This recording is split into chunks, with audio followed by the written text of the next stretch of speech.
Well, ladies and gentlemen, we are back with another video. Thank you so much for joining me, by the way. I mean, how rude of me. Welcome back to the channel, everyone. I hope everyone is doing well today. I hope you all are healthy and well and your day was fulfilled with nothing but positivity. Because we all know there's been a lot of negativity, spreading around lately. I don't condone none of that, man. Today, I bring to you a highly recommended video. Is Canada-US free trade dead? Yes, that's my short answer, man. US-Canada free trade is dead, man. Considering that President Donald Trump has clearly stated previous times, a lot of times, that he is only interested in, doing trading deals, but with tariffs involved. He's not doing no trading deals if the tariffs are not included. So he's staying pretty strong to the tariffs. Why my head look like that? Why is it taking what? Got a mind of its own. It's over here sticking out crazy.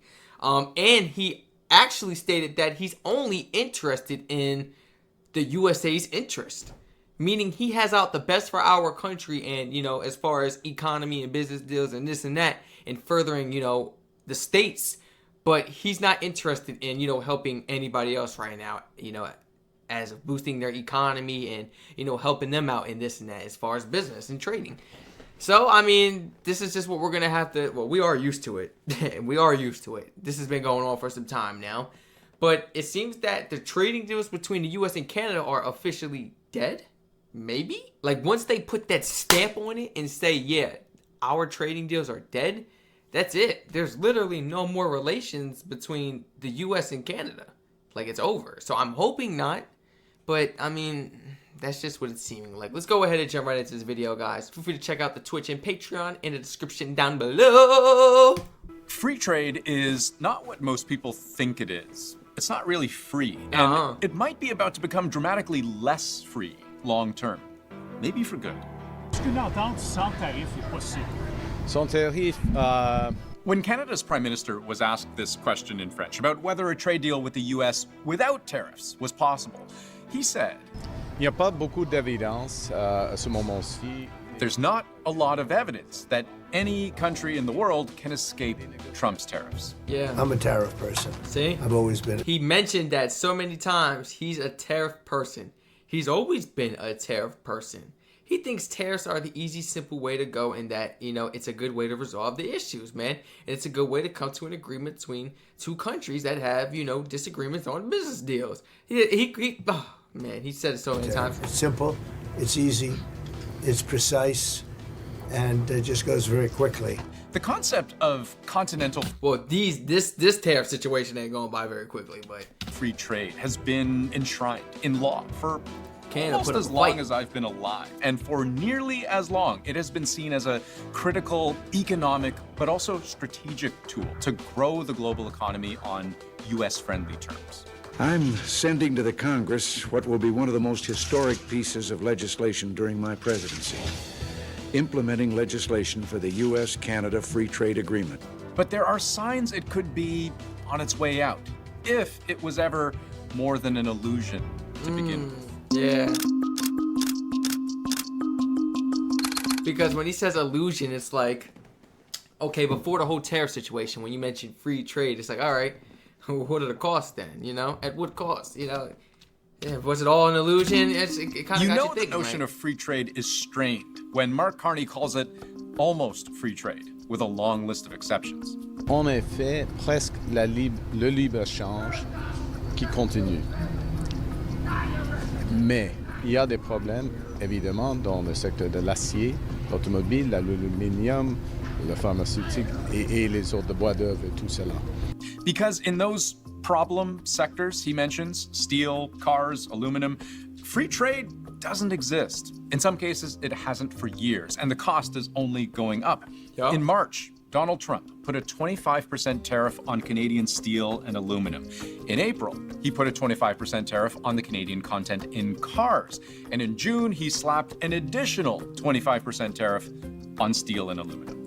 The likelihood of living with tariffs is very much a possibility. We are very much looking at a situation where we likely will have some form of tariffs. They may not be lifted, if they are at all, until next. If you guys do cut to agreement, I feel like the tariffs may be lowered, maybe. And Canada has retaliated against some of these tariffs in kind, with matching percentages, with the threat of also taking tariffs on American steel and aluminum up from 25% to 50%, just like the US, if the two sides can't reach a deal to ratchet things down. Yeah.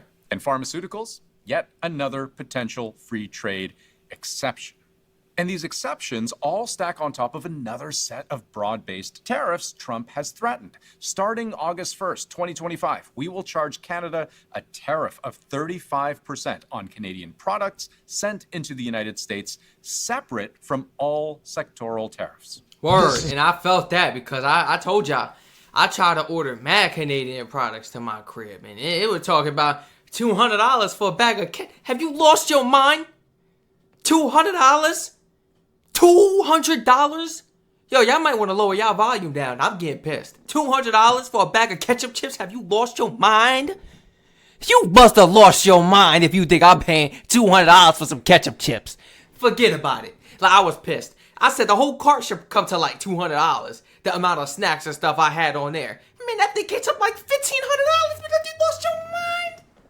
Yo, these tariffs ain't no joke. I got it. Oh.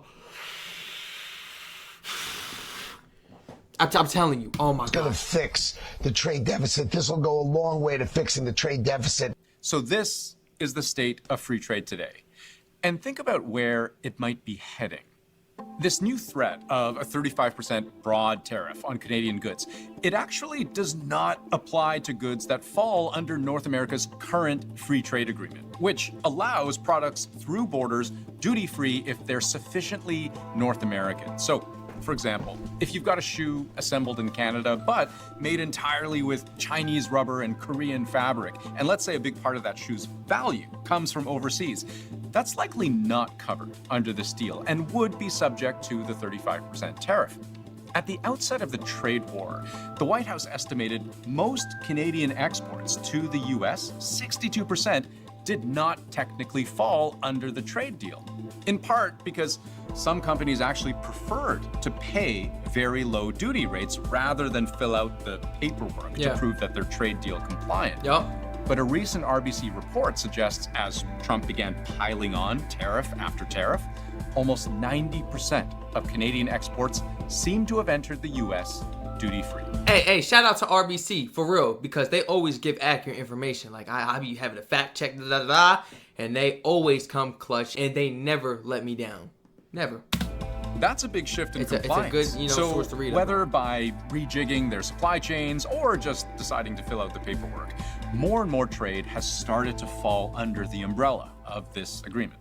It becomes very important because when the average tariff for the United States was about 2% or so, whether you were USMCA compliant or not, didn't make a huge difference when you're trading across North America.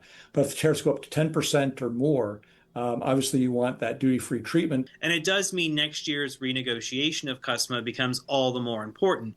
And this is one great area of uncertainty when it comes to free trade in North America. CUSMA, or the USMCA, depending on where you live and what you call it, it's up for renegotiation next year. And the US seems dead set on changing the terms. Are you going to renegotiate that free trade deal, the USMCA? Oh, I think the president is absolutely going to renegotiate USMCA. Okay. It makes perfect sense for the president to renegotiate it. He wants to protect American jobs. He doesn't want cars built in Canada or Mexico when they could be built in Michigan and Ohio. He continues to be interested in autos. So we saw the rules of origin tightened with the USMCA as opposed to NAFTA. So there could be a further tightening there or a more US content requirement. But here's the thing. The best anyone can do right now, really, is to make an educated guess as to what Trump's administration will want out of a new trade deal with Canada and Mexico, because it falls largely to Trump's discretion, which leads us to perhaps the single biggest problem in negotiating anything trade-related with the United States. What? When a deal isn't a deal. Oh, yeah. It's like a... Trump and his team see trade as leverage to get what they want. Of course, it seems fair that you should pay a tariff to do business with the greatest customer on earth, the American consumer. For Trump, tariffs are often transactional and perpetually subject to change. See an industry that needs shoring up, whether it's steel, aluminum, cars, lumber, pharmaceuticals, energy, slap a tariff on imports. Feel like Canada and Mexico don't adequately police fentanyl at the US border? Slap a tariff on imports. Want to extract more money from Indonesia? Threaten a 32% tariff, then agree to lower it to 19% after they agree to buy 50 American jets from Boeing. Yeah, so that shows you where we're in a different world. The old world of trade agreements. Oh, the old American dollar. Oh my gosh. I mean, come on. I'm not the only one that just laughed at that, right? The old American dollar. Boy, I tell you.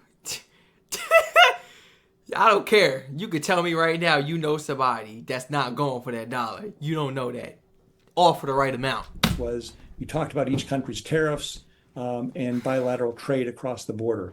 And now what you see with the Indonesia agreement is that other issues will be brought in, defense issues, foreign policy issues. President Trump doesn't have any strong ideals or at least strong attachment to the idea of free trade. You also have to remember that tariffs are maybe Trump's most long-standing political position. He's been talking about these things for decades. It seems to be something that he wanted to do long before they became something that he could use for leverage. Nah, I just think that it's something that he will forever do. It's not something that he was wanting to do. Like, this is something that, was with his ways. Like, he will forever do stuff the tariff way. That's just like how he likes to handle things, Some people prefer to do things the old-fashioned way. Some people prefer to do things a newer, modern way, People are different. In this case, he likes to do it the tariff way. I mean, hey. He became president. I think a lot of people are tired of watching other countries ripping off the United States. Japan is a money machine. Saudi Arabia is a money machine. Why aren't these countries, these wealthy money machines, paying us for the defense of their freedom and their nations? I have never seen Trump when he was young. That was really weird. I'm not gonna lie. First time for everything. Of a trade relationship, really, than we've seen for a long time. I'm not saying Trump invented tariffs, but he certainly seems to see them more as a tool of domestic political policy than any kind of stable economic framework. We all know he can say one thing one day, and he'll be out on Fox News or wherever, changing everything. There's been things going on that we don't like, and things going on where they took advantage, and hopefully we'll be fine with Canada. I love Canada.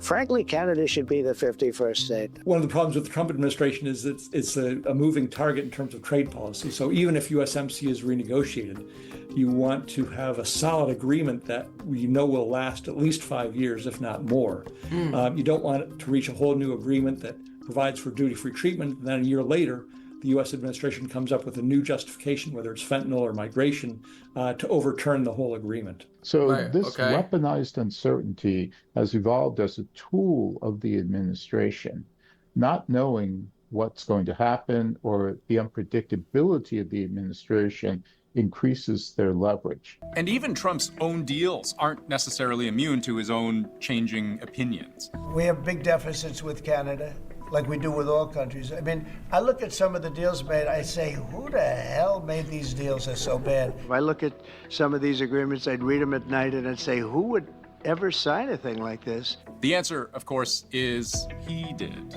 Kuzma, the USMCA, that's his deal, negotiated during his first presidential term and whose terms he now believes need re-examining. He feels that Canada has taken advantage of the agreement, misconstrued what was negotiated, and it needs to be redealt. What this all signals is a real shift in what has been the prevailing paradigm for some 40 years, that free trade is intrinsically economically good for everybody who's a party to it. In the 1980s, the U.S. became more enamored with free trade when it realized that free trade could also be a tool of democratic development and foreign policy influence. It was an important tool for the U.S. Now we're moving into an era of more managed trade, industrial trade, open trade as long as it benefits my country more than it hurts it. But when the benefits are reduced, then we're out to change the rules. Yeah. And Donald Trump has really disrupted the rules of global trade in significant ways, not just in the NAFTA or USMCA region, but globally. And of course, the nuance here is that free trade was never truly free to begin with. Exceptions have always existed, whether it's supply management, dairy tariffs on the Canadian side, or punitive tariffs on softwood lumber on the American side. But Trump has really changed the rules of the game, and it's not clear to anyone whether those rules can easily be changed back.